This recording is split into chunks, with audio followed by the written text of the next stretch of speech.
Heart of the Nation presents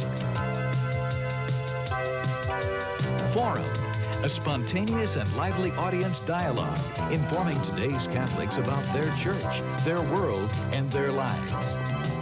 Now, here's your Forum host for today, Father Liam Kidney. Thank you. Thank you. Thank you. Welcome to Forum, coming to you from Los Angeles, California. And today we're talking about suicide. When you hear that word, how do you feel? You feel angry? You feel afraid? You feel guilty? You feel hurt? More than likely, some of you have thought about committing suicide. If not, more than likely, somebody you know has already committed suicide. And sometimes we feel guilty about that. What's going on in our society today? Do you realize that 250,000 to 600,000 people a year attempt to commit suicide? Do you realize that 35,000 people actually end up killing themselves? Do you realize that the suicide rate between the ages of 15 and 24 has steadily risen over the last 15 years? Are certain kinds of people the kind of people that commit suicide? Is suicide a sin? How about religion and church? Has religion and church a new approach in dealing with suicide?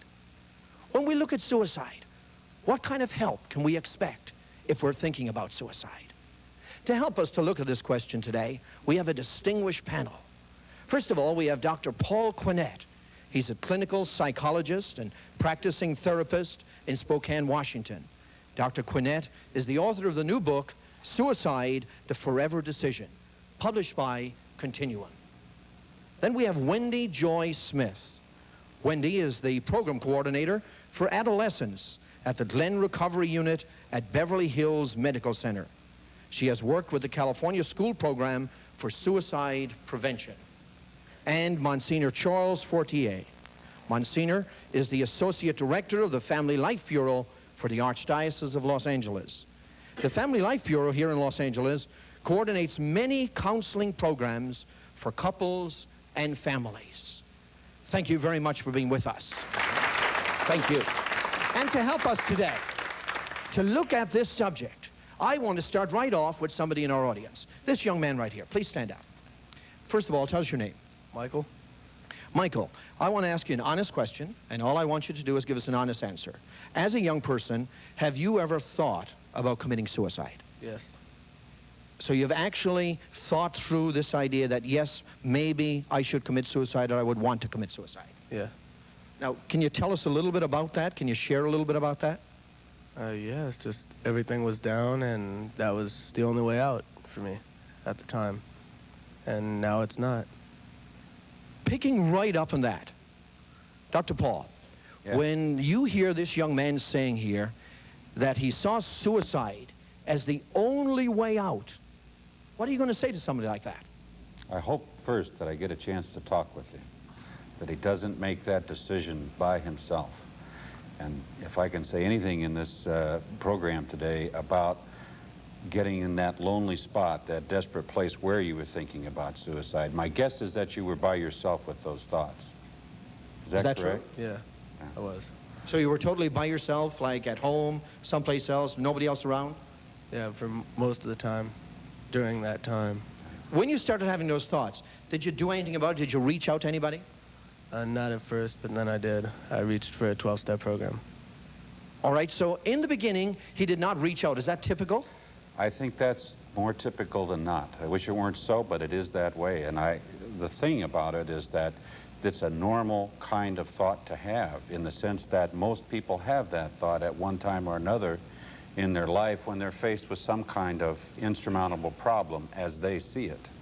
And so to have the thought is a normal human... Wait a while now, I want to interrupt you there. You're telling us that to have the thought of suicide is normal. Now that scares me a little bit. If you take as normal that more than half of the people interviewed in anonymous interviews admit to having thought of suicide as a solution to a problem. A recent study in New York indicated that 60% of the high school students in a competitive high school had given some thought to suicide. 9% of those had tried it once, and half of that 9% had tried it more than once. And the tale is that of those who had tried it, only 1/2 of those people had gone for any kind of professional help. Wendy, you're working with young people in this program that you're involved. What Dr. Paul has just shared with us here, do you find that to be real in dealing with young people? I agree. I find that their skills in dealing with their problems are very low. What happens is that they isolate. You know, on top of that, if they're using drugs or alcohol, you put that in there, and then their judgment becomes even poor. You said something there now, and I know this sounds real, maybe conservative or traditional, but, you know, their skills seem real low. Now, when I was growing up, you know, and maybe I'm older than most of the young people you're dealing with, but when I was growing up, did I have the same skills, or were my skills less, or did I have better skills? I mean, why were suicides so few, so to speak, in the past, and so many right now? Why? That's a good point. I think what you're seeing today is there's far more, okay. Go ahead. There's far more isolation today. There's the influences of drugs and alcohol are far greater today. The drugs on the street, as the kids will tell you, all of that lends to the more problems that we're having today versus 10, 15, 20 years ago. My name's Justin, and the reason I think that is what she just said, because of drugs. And most people, when they get into that, they lose a lot of self-respect and they start to isolate.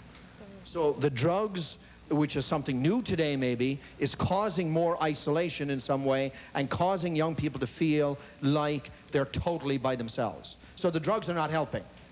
The drugs are... They're making it worse. But see, young people don't believe you. I mean, if what you're saying is true, they don't believe you. How many of you guys believe that drugs are making the situation worse? All of you believe that? Well, I could ask another question, how many people are using drugs, but I won't ask that question, all right? You wanted to say something. I disagree with that, because I believe that the drug's been around for a long time, maybe alcohol or something like that, and people have been abusing it all the thing. I just believe that the population is a lot bigger, and that's why. That's just my opinion. I just believe that there's more people, so there's more problems, and more people committing suicide. There's probably a lot more people that are millionaires right now, too. Oh, You know what I mean? That's a good A lot more point. people than everything. That's a good point. Let's bring that up, though. What he's bringing up is isolation and how the family has changed, especially in Los Angeles. You come here and you don't have your families together the way that you used to have them if you were from the East. So I think that relates to the larger population and people not being together out here. Well, I kind of agree with that because, I mean, like in situations like outside now, you know, things are so difficult. Oh, by the way, I'm Jason, you know, hi. I mean, it just seems so hard to deal with, you know, problems like with myself, you know. I've thought of suicide as an answer sometimes, you know, because you get into this hard situation and you think of your options, what to do, how do you deal with it, you know, and it always passes you know, through my head, you know, is suicide an answer, you know, and sometimes, you know, I've actually considered thinking about it, you know, and considered doing it. Is suicide an answer for what? For isolation? For loneliness? For what? Suicide, to me, it was like an answer to escape, you know? I've never really tried... What were you trying to escape from? Okay, like, you know, drugs, okay? You know, I'm recovering an addict alcoholic. And you get really heavily into drugs, you know? And for me, you know, I really got into them. I had a lot of problems with them, dealing with the outside world and everything. And it got to the point where I was holding a gun to my head, thinking, hey, you know, why don't I just end it, you know? We'll be looking at that question and more when we come back in Forum in just a minute.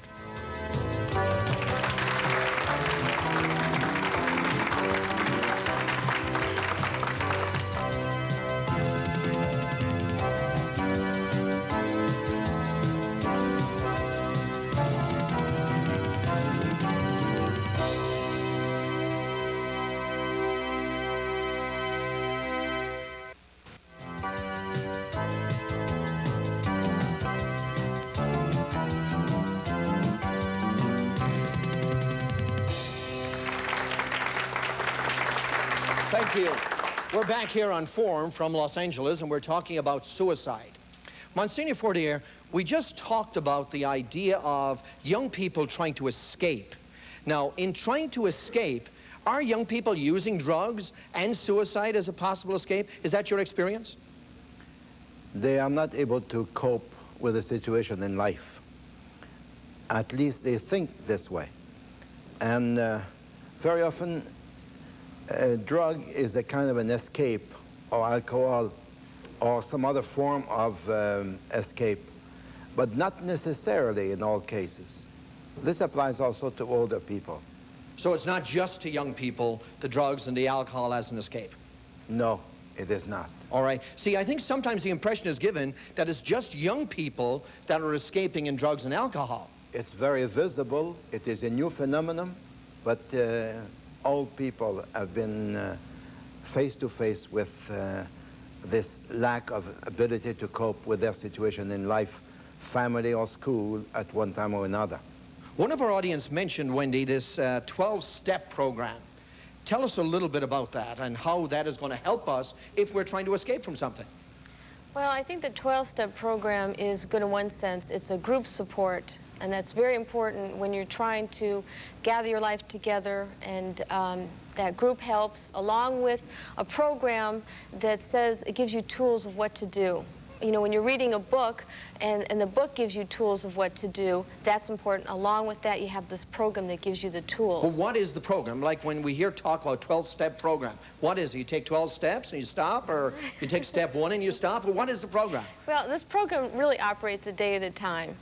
It's very difficult to stay off of alcohol and drugs. And so they take it a day at a time in that sense. So in that you go to meetings weekly. Along with that, you have reading and writing to do. And these 12 steps are just the tools to a better way of life. All right. I think I'm picking up the picture a little bit, that it's one day at a time, all right? And these 12 steps are just a better way. Can somebody else help us out a little bit on that? Hi, my name is Happy Howard. And about the 12 steps, what they did for me, it gave me a new way of living. As the Monsignor was talking about coping, I've thought about suicide. I had a brother who killed himself and a sister who attempted suicide. And we were taught a lot of things in our lives, to do this and do that and do the other. And we did all of that, and it didn't work. And now what do? Suicide was a way out of the coping, as the Monsignor was mentioning. And the 12 steps gives us a new way of living, that we can reorientate our lives and think differently and ask God to help us make the decisions versus trying to cope with the decisions that man has told us that we had to make. But what's so unique about the 12 steps that's different from the way you were brought up in some way? Well, what's unique about it is it's a God of our understanding, and we can make decisions for ourselves with a God conscious, with a spiritual base versus an organized base from some other person telling us how we should feel and how we should live and how we should think and how we should do things. This is the first time I've heard reference now to a kind of a spiritual solution, or God involved in the solution. Somebody else on the 12-step program? What's up? My name's Kid Flair, and I'm an alcoholic. You know, I'll admit I do a lot of drugs, but I want to ask Dr. Paul a question. You know, I've thought about suicide. Have you ever thought about suicide or attempted suicide? I haven't attempted it, but as a young man, I had a pretty rough go of it. Okay, then about your age, and I think I gave it some thought. Okay, Took well, some how can dangerous chances. How can you talk about, I mean, how can you write a book about suicide? You know, I tried to attempt suicide, so I feel that I could write something about it, you know? But, like, you went to college, right? Right. Okay, now how are you going to write a book about people committing suicide? And you've thought about, you know, I think just about everybody thought of it. You know, some people won't admit it. But, you know, it's like you probably went to some Ivy League type school, you know, and it's like you're kicking it, you know, and you write a book about people committing suicide, you know, and you don't know how we feel. You know, when I tried to commit suicide, man, I was like bummed out, you know, and I didn't know where I was going to go. I didn't know what I was going to do, and I didn't think no one cared about me until I found the 12-step program, you know, and found that people could love me, you know, for who I am, you know, and became a tricky boy, you know what I'm saying? Thank you. Now, my question is, what I'm worried about is there's the insinuation there that you have to experience something before you can help somebody. I'm not so sure I buy into that. Do you agree with me or disagree with me? I'm afraid I can't agree with it. Yeah, I think it helps to share common human experiences with one another.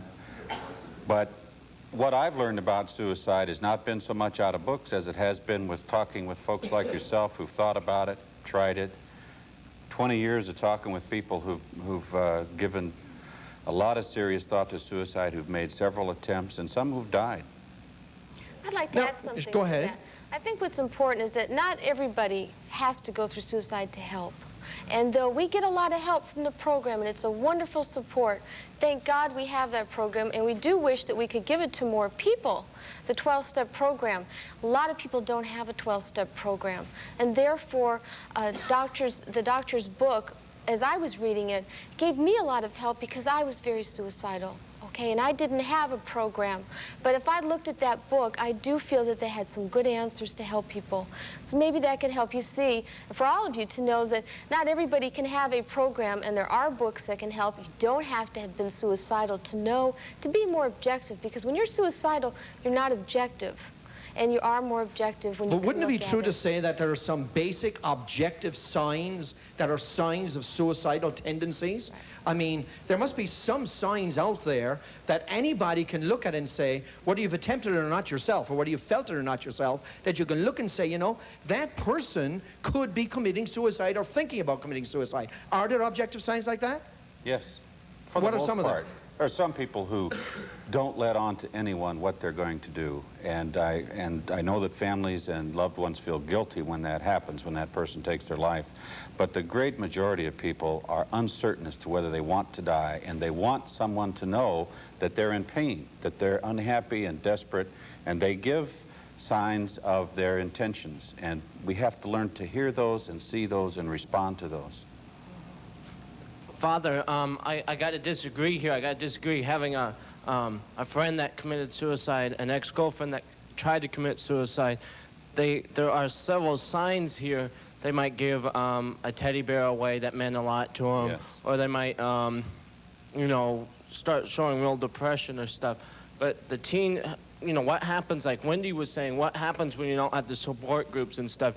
Here you are, teenagers, and you're going to high school, junior high school, and the counselors are more, when I was going to high school, they were more concerned with your academics, more concerned with you getting the stupid 150 credits, so you could, or 210 credits to graduate and get out and get a job. But what happens if you're not into getting high school, you're into drugs, you're into alcohol?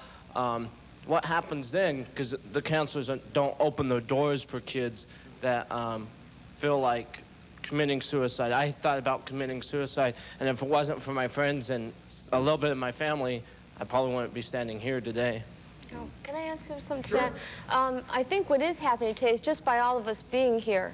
You know, the doors are opening up. I work in the schools, and we're doing a lot in the schools to open up the doors to understanding and what is a possible symptom, how someone could be depressed, and getting that kind of support today. So I think it's improving, and all of you being here is another way to open somebody up and let them know you care, having a hotline and things like that. One of the things that worries me is what I'm hearing is, you know, drugs and alcohol and so on like that connected with suicide.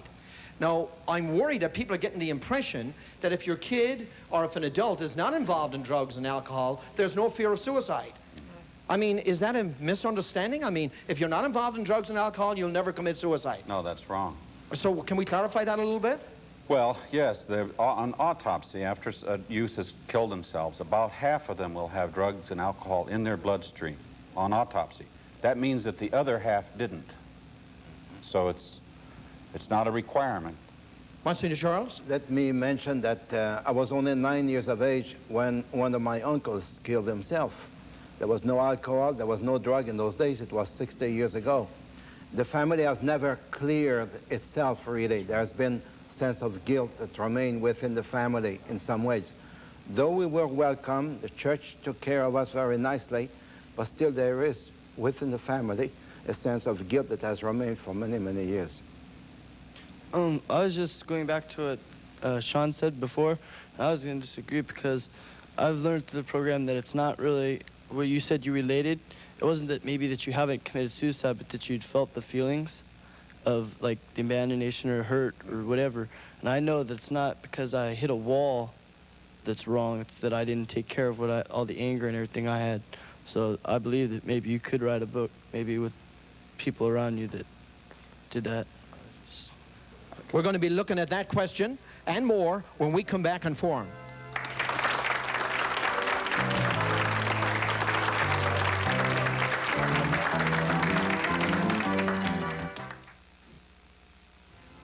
If you would like to be part of our Heart of the Nation studio audience, call us at 818-848-5800 or write to us at Heart of the Nation in care of Tickets, P.O. Box 7851, Burbank, California, 91510.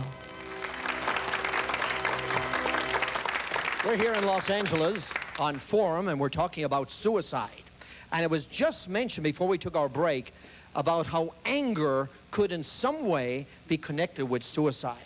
But if you're out there right now and you're thinking about suicide, why don't you call us here in Heart of the Nation? Call our phone ministry right now, because we want to help. You're not alone.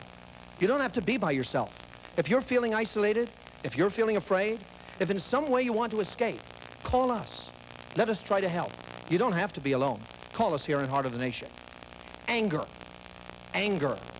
Does anger have something to do with suicide? You bet. Tell us, what does it have to do? Well, I thought it was important enough. I wrote a chapter in the book about, and the title of the chapter is, Are You Angry Enough to Kill Yourself? Some of that anger can be directed at ourselves because we failed in some way, but oftentimes it's anger directed toward the people we think we love or that we're angry with. And we want to spite them by killing ourselves and making them miserable and making them guilty. And unfortunately, it works, as anybody here who has survived a suicide knows. You're often angry at the person who's taken their life, and they were so angry and unable to express that in any healthy way that they hurt themselves to hurt you in a way. So I'm angry enough at you that in order to hurt you, I'm going to kill myself. Hasn't everyone threatened their parents when they're angry with them to run away? Hold my breath till I die. I won't eat these peas. You know? That in some ways suicide can be the same kind of motivation. If I can't have my way, I'll die and you'll be sorry. Monsignor Charles, is suicide, is it still a sin?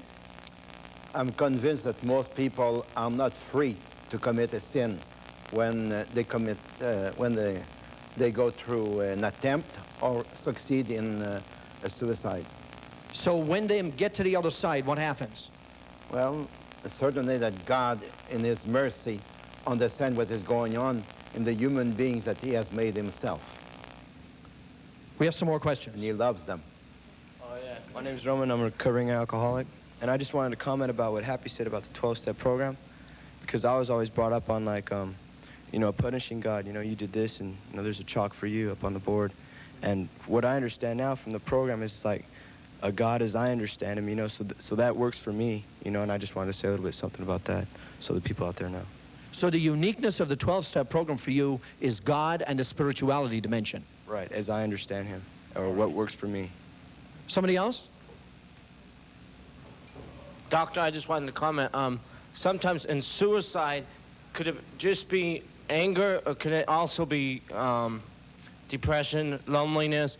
Because, you know, you start to feel lonely because your family might have kicked you out of the house, or you start to feel lonely because you're in a new school. That's the situation I was facing. Is I just moved from where I was born and raised and came out to California, and here, you know, I'm feeling lonely, and all my friends and half of my family are back in We just have a few moments. A quick answer, Doctor. Yes, those are also very good reasons, and the reasons that people begin to think about suicide: loneliness, depression.